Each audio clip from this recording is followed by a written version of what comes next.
Welcome to Ask the Experts. I'm Jill Schlesinger, editor-at-large of CBS MoneyWatch. I'm joined by Jack Otter, executive editor of CBS MoneyWatch, still overjoyed at the sight of that new opening for our show. Fabulous. Yep. We're alone today. It's sad. It's sad, but it kind of gives us a chance to delve into a few things that are hitting the news today. And first of all, let's just talk about the markets. We did squeeze out a winning day for the Dow and the NASDAQ. Doesn't look like we're going to get there for the S&P 500. Dow looks like we're going to close around up 15 or 16 points at 13,194. NASDAQ's up just under a point at 3,040, above 3,000. And it stayed there. Amazing, just for today. And looks like the S&P 500 down about a point and a half at 1394. I did notice that 1,400 for S&P. Last time we were there was June of 2008. Wow. So, you know, we're not a good time to invest. Definitely June of not. 2008. It was the wrong way. You were Yeah. going wrong. It's kind of like the NASDAQ in that way. It was funny because we were talking about that yesterday, that NASDAQ 3,000, you say, oh, the last time we were at closed above 3,000 was December of 2000. Of course, that was on the way down. That was after The first time we closed above 3,000 was 98. Yeah, right? and then you think, oh my God, it went all the way to 5,000, and this was on the way back down. So I don't miss those years, I got to tell you. But, you know, as much as we do have a connection to the blogger Alan Roth, we must throw him a bone and point out that none of these things are the most important index. What's the most important? The most important index is the Wilshire 5000 Total Return, which yesterday went above its all-time high of October 9, 2007. So, and the Wilshire is just a much broader index, which is why Basically Alan, all the U.S. stocks. and that's why Alan really does like it. Unfortunately for Alan, we just haven't had this marketing catch up with his love of that index, because I mean, it's hard enough to get people to get off the Dow and just go to the S&P 500, right? So it's funny how many times you see, like, what did the S&P do? Who cares what the Dow did? Sure, Because sure. the Dow's only 30 stocks. But it's useful for investors to know that if you own the whole market, whether it's through owning the Wilshire, which Alan would recommend, or you could have an actively managed small cap fund and a large cap fund and so forth, if they've been doing their job, those active managers, you're in pretty good shape right now. And that assumes that you got dividends along the way and reinvested those dividends. So we just got to make sure people, because a lot of people, they actually spend their dividends, right? So especially if you're older. So, you know, it's a Mets a day. Nothing exciting. Yesterday was a good day. Today's Mets a Mets. It's better than losing, so we'll take it. One thing that was very interesting that happened today is the 10-year Treasury bond got shellacked. Completely shellacked. Interesting to some people. All right, that's we should explain why that's interesting. Okay, wait a minute. What's interesting to me? Jack, why is that interesting to anybody? Well, because your mortgage rate is more or less pegged to the yield on the 10-year bond. And in fact, recently there's been a little bit of a disconnect because the 10-year yield got so low. I think mortgage providers just thought, okay, we're not going that far. So they hung back a little bit. So I'm hoping that that window will contract and that you won't see mortgage rates shoot up, just as they didn't shoot down when that yield fell. But that's why this is interesting. On the one hand, bad for people who want to refi or get a mortgage potentially, but frankly, it's a very good sign, because what it means is bond traders think, okay, this recovery may actually be real. And the 10-year bond and the 30-year, really the entire bond market is priced for recession right now. And so when yields start to go up, then we can breathe maybe and say, okay, we might actually be getting somewhere, and traders and investors are going to demand more than 1.9% on their investment. And maybe they'll figure that there's actually something called growth in this economy. It's not the worst thing in the world. Yep. So all those mortgage rates, we told you to refi. Come on now. We're not going back there, are we? So go out, refi, get this deal done. Jack, another interesting thing that happened today was this young man from Goldman Sachs wrote an op-ed in the New York Times, and he said, "Why I am leaving Goldman Sachs." You can put that up, Sally. And this has gotten, well, all right, in my world, this has gotten over-the-top crazy buzz. I mean, I've got hundreds and hundreds of emails about this morning. And it's, so just to give you a background, this guy who has started with Goldman Sachs 12 years ago, started as an intern, worked there full-time, and now is working there in London, writes this long letter pretty much where he calls out Goldman Sachs for being not just not client-focused, but putting themselves before their clients in not such a veiled accusation, but just sort of this like, hey, this is what's happening, and it changed, and boy, that culture changed so much since I started, and now I feel like I must quit. It was his Jerry Maguire rant on the way out. It was. So what do you think of that? Well, frankly, I think the reaction is more interesting than the actual piece. So this caused a huge brouhaha today. As you said, you got hundreds of emails. It was all over, not just CNBC. I mean, New York One was excited about this morning. We were too, because this allowed you to actually get a picture of the Muppets on the MoneyWatch front door. My kids are not too excited about most of the things we write about. My daughter has not yet started discussing the 10-year bond yield, but she'll like seeing this on CBSMoneyWatch.com. And this is because this was a term Muppets were used, is what this guy is accusing Goldman, saying that they called Muppets some of their clients, like patsies, basically. That's what we're thinking about. Now, I'm not going to come out one way or the other on this, but I will say, as a reporter, your ear starts to tell you when things are true and when they're not. And you learn that there's some things that are tough to make up. Now, I wouldn't say that everyone at Goldman Sachs, in fact, I could probably definitively say everyone at Goldman Sachs does not call clients Muppets. Right. But I also have a serious problem believing that he sort of created this out of thin air. I suspect he did hear this in the halls of Goldman Sachs. And when you read about it also, he is a young man who is trotted out for recruiting purposes, and maybe he was involved with some people and heard some things that he should never have repeated, and maybe should never have been said. So that said, there is something, of course. So now you're giving the journalistic approach. Now I'm going to give you the contrarian trader approach, which is, wait a minute, who is this guy? Why do you write this thing? What's the purpose here?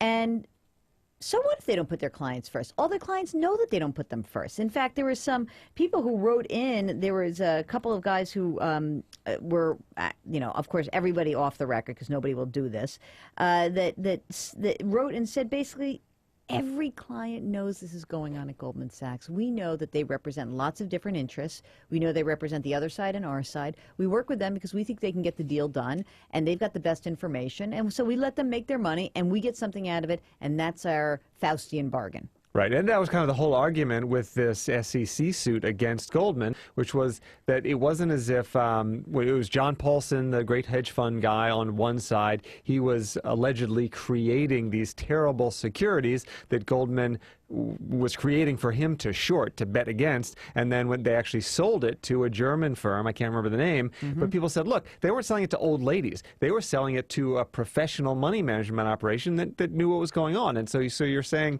hey, again, they aren't taking advantage of taxpayers here. These are all very sophisticated investors, even if they are called Muppets. And for some gentleman who I love dearly, but I cannot name, who is a colleague of mine, to suggest now bringing back the whole TARP deal right now seems ludicrous to me. Okay, I got into a fight with someone about this today because, look, we as a country made a decision. We did not want the financial system to go down. That's what happened in TARP. We didn't. Yes, all the rules that we wish they didn't pay big bonuses then or whatever happened, but that was our decision. And to keep going back to that as if it were we gave the banks a free check, that's not exactly how it went down, Jack. And so I don't like that revisionist history either. Well, also, they're not really parallel events. So if Goldman was being accused of somehow ripping off taxpayers, then I think it would be fair to say, look, taxpayers bailed them out, now Goldman has to treat taxpayers. This has nothing to do with taxpayers. This, in fact, I mean, to be really Machiavellian about it, if we want the banks to succeed, then we got to let them do what they got to do. And they could, again, Blankfein would never go on air and say this, but the fact is they're there to make a buck, and if this is how they do it with all eyes open and everybody knowing what's going on, then it's tough to argue against that. And I think there's also a real disconnect between Goldman Sachs and a lot of other financial institutions that, Goldman Sachs is not Bank of America Merrill Lynch. Right. It is not dealing with individuals in the same way. These are big players. There are big disclosures. Everyone's well represented. This is not just about saying it's not as if Mrs. Smith, a 90-year-old widow, is seeing all sorts of weird charges in her account that she never understood because she could never read that fine print. That's really not what's going on there. That said, I do think consumers should take a lesson from this that has nothing to do with Goldman Sachs, which is financial institutions are out there to make money. They are selling you things that have a profit margin for them. That profit margin comes out of your earnings. So, you have to be very aware of that when you're dealing with a broker or anyone else. Yeah, and I would also remind people that when all these issues come up, you read something in the paper, a healthy dose of skepticism is also worthwhile. Absolutely, on both sides, no question about it. So then I'm always in this very funny position because I feel like in the boom years when everybody loved Goldman, I was like, oh, please, if I hear another person tell me how smart they are, they're the best, they're the smartest, they're this, it's like annoying because they're not that much smarter than everyone else. And now I feel like because the pendulum has swung so far the other way, I'm constantly in this position where I say, you don't even get how they do their business. You don't even understand what that means, what these conflicts are. I mean, being an investment banker or being a broker-dealer often means you're taking two sides of a transaction. Sure. It has to be disclosed. Yeah. All right. Now, here's another area where people are going completely batty. I know what you're talking about. Yep. Gas prices. So, wait, before we do that, I forgot to do this. Wait a second. Hold on. There was also some very funny, put this up, Sally. This, of course, also caused some amazing spoofs about, different people. So this was a letter from Darth Vader saying he's leaving the Death Star. Yeah, and this thing is made for satire. I wouldn't be surprised to see Saturday Night Live on this at the end of the week. There was also Andy Borowitz wrote a joking letter a false letter from Blankfein to clients, apologizing that somebody with a soul was able to sneak into the ranks of Goldman bankers and promising it wouldn't happen again. I mean, this is going to be going on for a while. If this guy ends up, I'll tell you what this guy should do if he wants to win me over, because I'm very skeptical about who he is and what's his whole angle on this, because maybe he's a disgruntled employee who just got, screwed on his bonus and is mad. Exactly. Okay. And let's face it, he's not a 35-year veteran of the firm or something like this. He's not, an old guard guy who saw things go downhill over the decades. He's there 12 years. Yeah, I mean, he was there from the beginning of the transition from a partnership to a publicly traded company. And then the incentives changed at Goldman. Look, it used to be that they had more to lose by making a mistake than they had to gain by doing well. Now it's the other way around. So I'm sure there have been cultural changes that are probably painful for some people. Absolutely. But here's what I think. I think that who wrote, maybe Felix Salmon wrote this. I think it was a very good idea. Like, if he goes out and he says, I'm going to go work for the SEC or a regulator, I'll buy it. Sure. If he goes and works for a hedge fund or goes and says, I'm going to Morgan Stanley.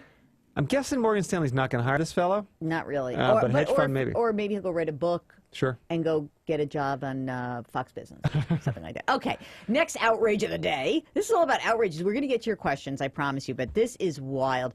Jack, there is a big difference between cash and credit at the pumps. Now, we're already angry because in many areas of the country we're at $4 a gallon, right?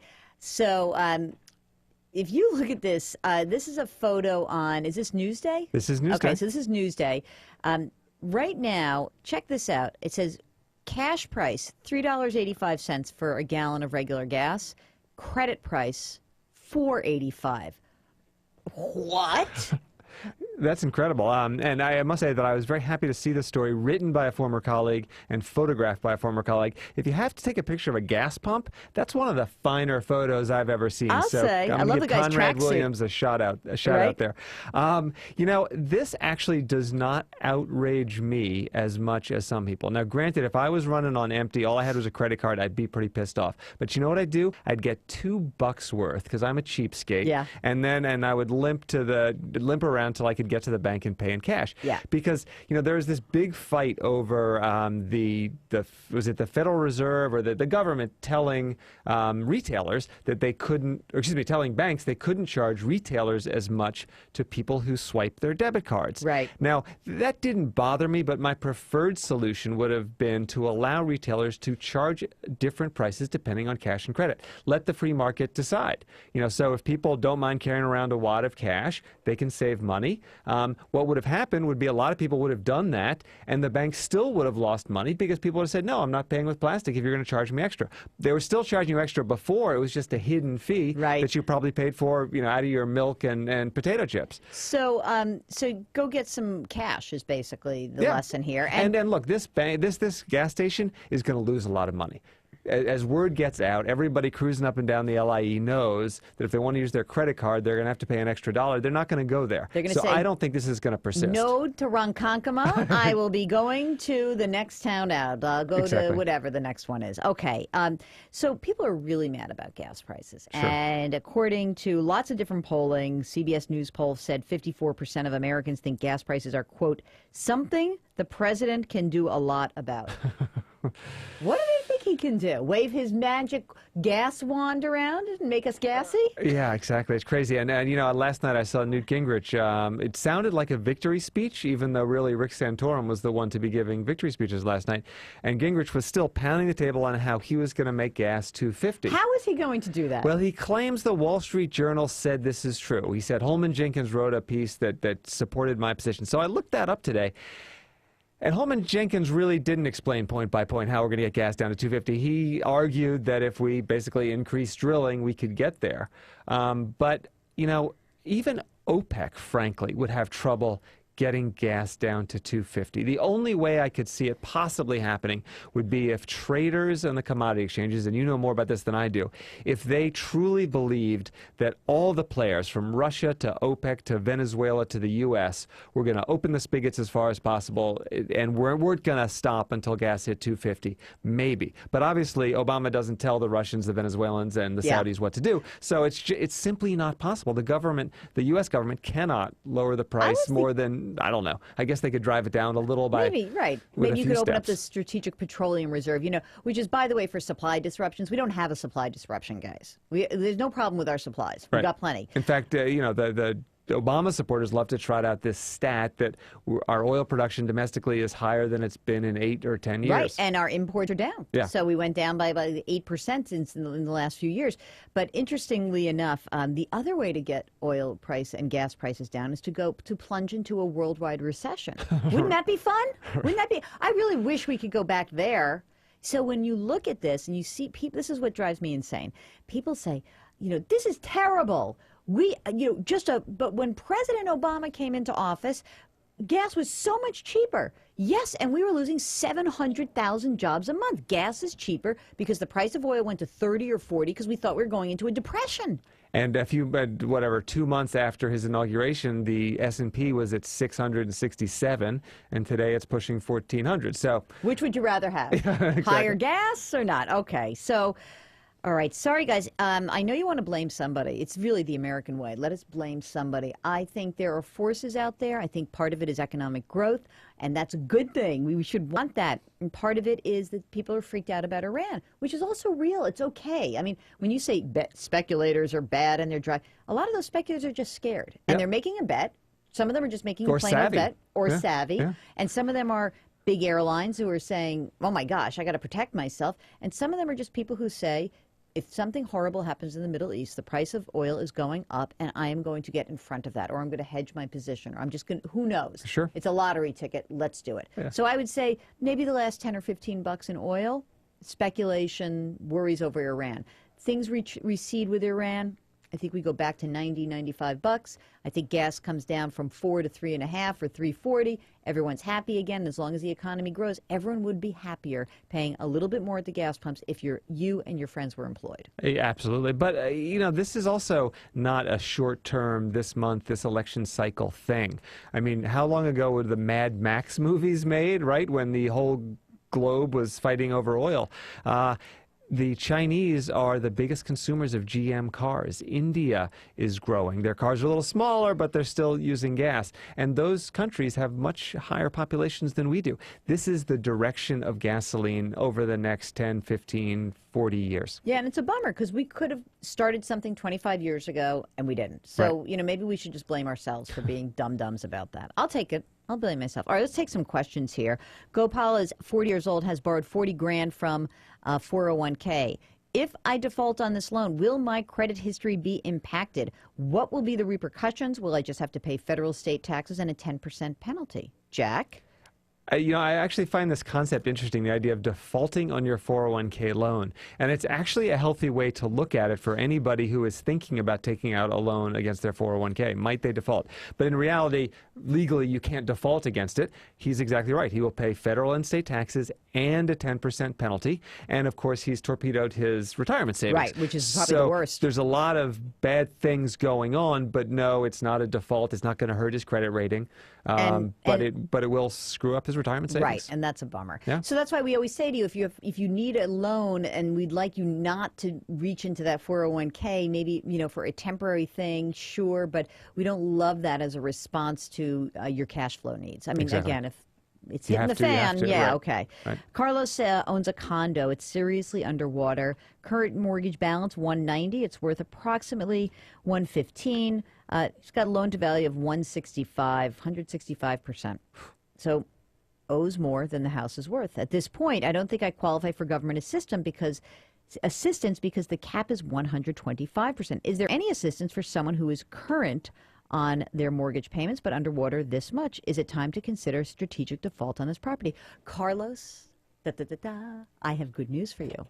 Because in your previous iteration of all these government refinancing plans, you're right.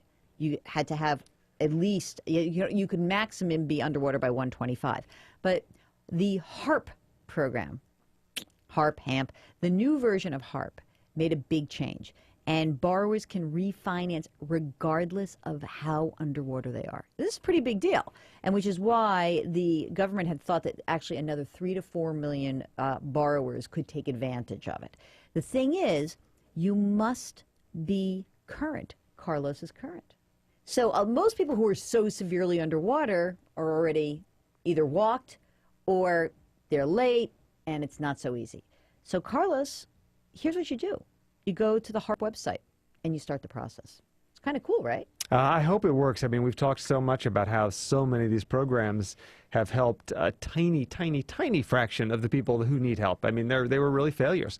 And let's hope this one can do some good. He's still not in a great place, being that far underwater. Sure. Is this his primary residence? Do we know? Yes. Okay, so if he wants to live there and he's got cash flow coming in, he might be okay. All right. Well, so we're going to wish you good luck. Here's a question from VJ who wants to know if there's student loans for single moms, which I poo-pooed in the pre-show. And Megan's like, why are you doing that? Why are you doing that? And then she found this information. So I just want to say I was wrong because I was like, why is there a special program for that? Well, Megan found one because she went to finaid.org, finaid.org. And under that, at that website, there is financial aid for female students. And there's all sorts of different programs here. Jack, it's like a plethora of money on one site. So there's all different places that you can go, and there are different foundations. There are, different companies that do scholarships. There's really interesting. I mean, there's even one here. See, this is why I need Megan in my life. The Women's Independent Scholarship Program provides scholarships to survivors of domestic violence. Wow. So, and if you work in the field of domestic violence, so what we think you should do is go, and what Megan thinks you should do, showing that I am not an expert about this, finaid.org, finaid.org. But Do it's they have kind of anything cool. for web editors? Hold on, let me just check this out. I see Canadian students. I see students with disabilities. I see female students, minority students. I see undocumented students. I see cancer scholarships. Yeah, it's weird. I don't see anything for white journalists. That's funny. Yeah. God, Odd, yeah. that's kind of crazy. Well, anyway, Okay. there's also a lot of stuff for graduate and professional schools, so you should check it out. Well done, Megan. Don't you wish we had a camera on Megan, Sally? It would be great. Sally's running the board. Megan runs the show. Ravi says, my son has Citibank student loans. After finishing college, he was out of work for almost 18 months. Oh, Jack, Wow. those youngsters, man, they can't get jobs so easily. So Ravi was trying to make the payments for his son himself. He fell behind, and they sent the loan to the recovery department. Oof. Now they want me to pay off the loan in 48 months' time. My payment went from $400 to $1,300. After making two $1,300 payments, I tried to get Citibank to bring my payments back to $400. They refuse. Any other way to reduce these payments? You know, that's rough. I mean, I don't know what the term of the loan was, but I'm sure it was a heck of a lot longer than 48 months. I've never heard of a 48-month student loan. Right. So what you've done is, you've taken a loan in the danger of default and increased that danger of default dramatically. So I'm not, I mean, he should certainly talk to the reputable credit union agencies. What's a good one? Union. Consumer Union Right. is good. So see if they can help you out at all. I don't know if it's possible to refinance into a government loan. I doubt it at this point. I was sort of thinking like maybe he could get somebody to sort of write that lawyer letter, which is, hey, this is not a federal loan. This is probably a private loan, is what I'm guessing. How about you get zero, or we knock out a deal? Yeah. Let's put and maybe that's what you really have to do. It's already gone to collection, so his credit rating is shot. They know that, and so they know that he doesn't have that much to lose. Yeah. Here's another real estate question. We're talking about loans. I'm going to just look up what mortgage rates did today. But what is recommended on a mortgage? A PMI buyout and a higher rate, or a lower rate with PMI for 5 years? So private mortgage insurance, when you have less than 20% down, lenders want you to have mortgage insurance. And so would you rather have a higher rate and no PMI, or lower rate with PMI? I'd be tempted to say the higher rate with the PMI, because you've got some flexibility there. You come into some money, you can improve your loan-to-value ratio, and then your PMI goes away, I believe. Can I just say one thing? Why don't you wait to buy a house? How about that? Why don't you just chill out and not do anything for a while? Because I don't really love PMI, Jack. I'm not a fan. I know that people like to do the 10% down. I'm an old fart. 20% down. And if you don't have 20% down, the housing market's not running away from you. And even if we're talking about rates rising, if rates went up a little bit, so what? Get your 20% and don't pay PMI. I'm not a fan. I don't, unless you have to move. If there's some reason you got a job and you really have to do this, so rent. Right, yeah. So I think it would be better, in my estimation. I have a hard time with this. Okay, I've got we have Cheryl, who says that she bought a bunch of homes and condos and operates them as rental properties. Never cash cows. They appreciated for many years. They gave you tax benefits, because often when you show losses in your real estate, you can deduct it because you're especially if you're a real estate professional. So here's the problem. They turned upside down after 2008. And at this point, she says they have several waterfront or ocean view properties. I wonder where she is. I'm thinking maybe Florida-ish. I don't know. Most people who used to buy second homes or vacation homes have other priorities, financial woes or unemployment challenges, blah, blah, blah. She says basically there's no helpful program for people like her. And she wants to know, is bankruptcy the only course available? She planned to retire by now, but she's still working because the income's not enough, and they keep dipping into home equity line of credit on these various houses to stay afloat. Well, bankruptcy it doesn't need to be that dramatic. She could walk away and be foreclosed upon. A short sale is another option. I kind of like that option the best, I think, Yeah, is I the think short so. sale. Because at least just say, even if you went to the bank and said, look, I can't do this. I'd love to go find you. Maybe she can't find a buyer at all, and you walk away, and that's it. And then maybe she doesn't have to. I don't know. Maybe she has hopefully a little money squirreled away somewhere, and see how it goes. But if she's got real estate experience, I would think she could get a deal and bring it to the bank and say, look, you can either take this short sale or you can foreclose on me, lose far more money, your call. Yeah. So there are reasons why banks unfortunately do prefer foreclosure to short sales. Among other things, they don't have to take the loss right away. But I still think that's something good in her pocket. Also, again, if she's a professional, she's in the business. Could she rent these things and just cover her nut? Yeah. That's another option, and then she doesn't kill her credit rating. Right, and that's really the best she can do. And if it's waterfront, could we be in 1%ville here? The area where sure, real estate has come down a little bit, but you can find people who have the cash to pay big bucks. Yeah, and you never know. I mean, I just think that don't go straight to bankruptcy. That's just not where you have to go yet. You're not there. Here's another question. This is funny. With all the hoopla, which is one of my favorite words, the big banks are throwing around about helping people save their family homes. Why are they so adamantly opposed to allowing interest-only payments to long-term mortgagees who have experienced job loss, medical emergencies, or death of a wage earner in the household?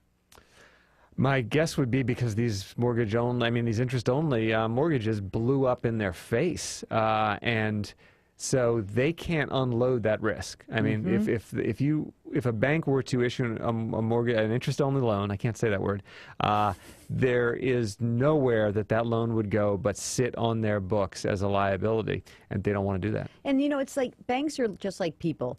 In the boom times, they're really greedy, and in the bust times, they're filled with fear, and they just don't want to go there. And I know it sort of stinks because you feel like, God, we could probably clean a lot of these homeowner problems up if we were a little more flexible, but they're not. They're not going to be. And also the problem is that the banks don't look at individuals the way we would like them to. Right. They look at a risk profile. And so in the good old days of the real estate boom, then The bad old days. Yeah, depending on how you look at it, you know, they took all these crazy risks, and anybody could pay their loan back, and houses were only going up in value. And now, as you say, it's the opposite. And the fact that you might have cash flow options in the future, they don't care. Jack, here's a question from DL who wants to know, handling student loan, he's been getting some solicitations, some letters from creditors who indicate they have taken over a loan for the government. Huh. No way. Yeah. I think this is scammeroony, my friend. Absolutely. So I would not do that. And so I don't believe that is legit. I've never heard of the government taking a student loan and like selling it. In fact, it's going the opposite way. Yeah, exactly. So private loans are turning into government loans. So you know what? Rip that up. Don't do it. And that's actually one of the big scams this year. I love these debt relief programs that ask for money up front. Sure. And we'll clean your credit up for you. It's amazing, these mailings you got. I just got a bill the other day, what looked like a bill for The Economist magazine. A great magazine I would read if I had a second life, but I just don't have time to read it. I looked really carefully at the tiny print, and it pointed out that this was actually an offer. So this was not an $89 bill. It was an offer to subscribe for $89. But in all respects, it looked just like a bill. All right. But, you know, I hate telling him to rip them up when we're not looking at them. All right, all right. Don't rip them up. Could there be a wrinkle that we don't see? All right, so very maybe well get done. in touch with whoever he thought his loan was with. Pull out your most recent statement from the loan. Yep.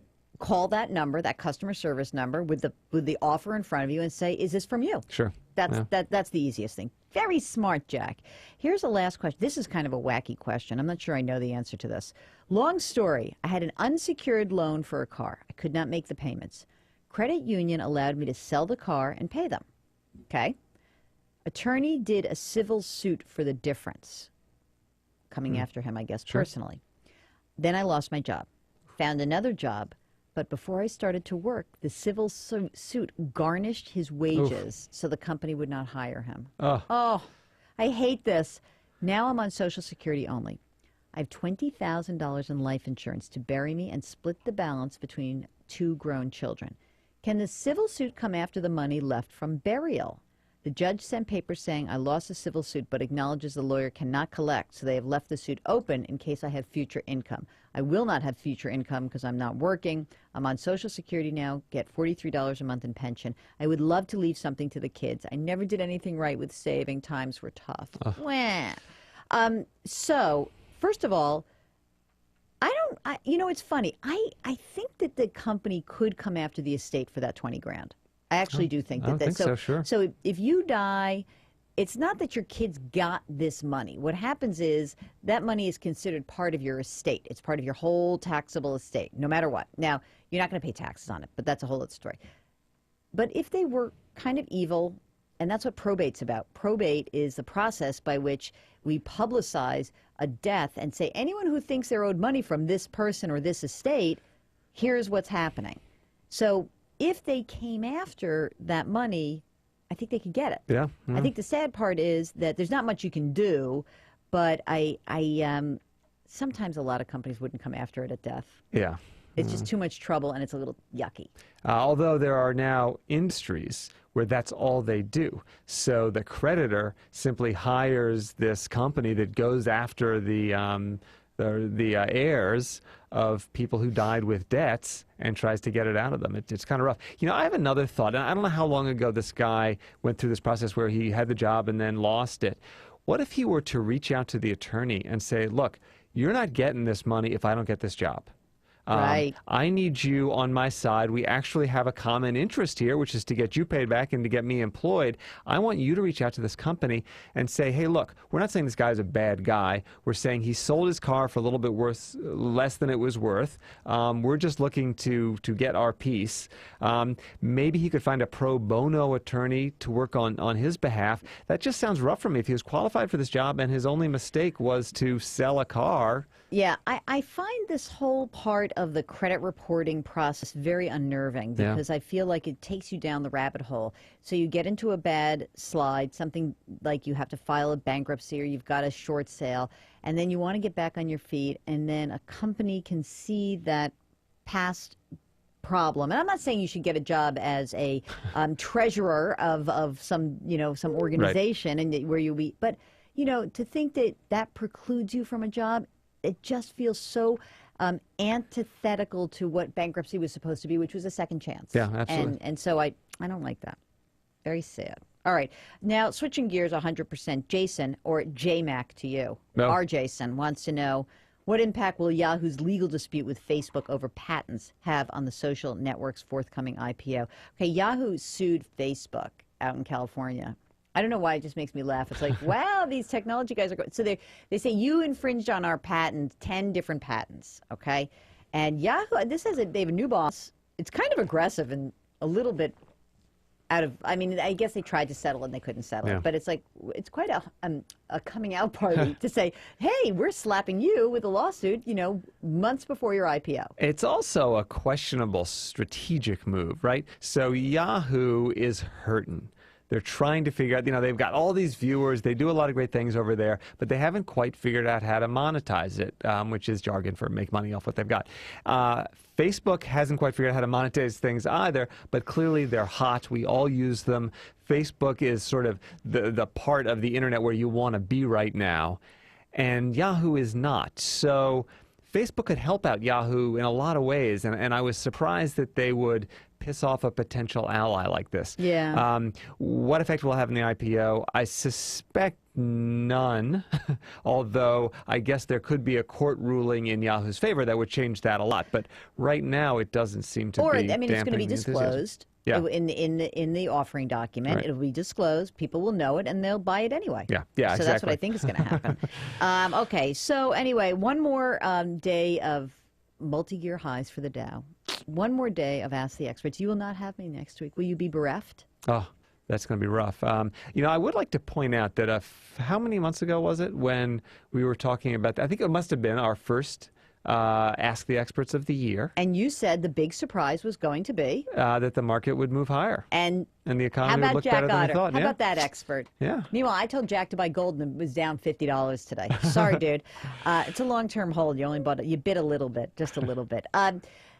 If you guys have questions or there are areas that you would like us to cover, send us an email, asktheexperts@moneywatch.com. We do try to do a little bit of news stuff, but we also want to hear from you what's on your mind. And so, I don't know, Megan, you have anything up your sleeve for next week or not? Not yet. It's all germinating. How about that? I will be in Miami. We could talk about what's worth it and what's not worth it, maybe. That's a thought. I was thinking that would make such a good title for a book. Huh. What do you think about that? Wow. More to come on that in the future. We'll be getting that going soon. So, Jack, while I'm in Miami with Mary Shapiro, the chairwoman of the SEC, you hold down the fort here. Okay. Don't have too much fun without me. I'll try not to. Field lots of questions. Be the expert that you are. He did predict the stock market going up. He's a genius, for God's sakes. I won't tell you the other bad things he didn't foresee, but exactly. Thank you very much for watching. Again, send us an email, asktheexperts@moneywatch.com, and we will see you soon. Jack will see you next week. I'll see you in 2 weeks.